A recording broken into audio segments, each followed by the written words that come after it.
सूबाई वज़ीर नासिर हुसैन शाह चयो आहे त इलाज जूं सहूलतूं बानी पीटीआई जो हक़ आहे। पीटीआई जे एहतजाज सबबि केपीके जो सॼो सूबो बंदि आहे।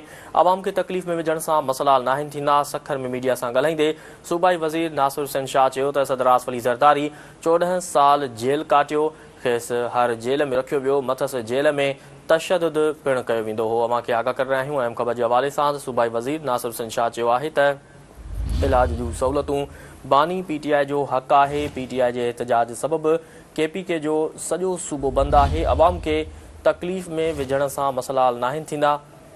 सखर में मीडिया सां ॻाल्हाईंदे सूबाई वज़ीर नासिर हुसैन शाह चयो त सदर आसिफ अली ज़रदारी 14 साल जेल काटियो, खेसि हर जेल में रखियो वियो, मथसि जेल में तशदुद पिणु कयो वेंदो हो।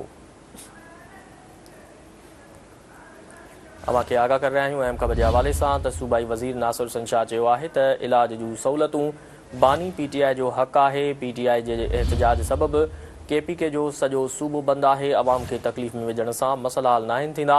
सखर में मीडिया सां ॻाल्हाईंदे सूबाई वज़ीर नासिर हुसैन शाह चयो त सदर आसिफ अली ज़रदारी 14 साल जेल काटियो, खेसि हर जेल में रखियो वियो, मथसि जेल में तशदुद पिणु कयो वेंदो हो।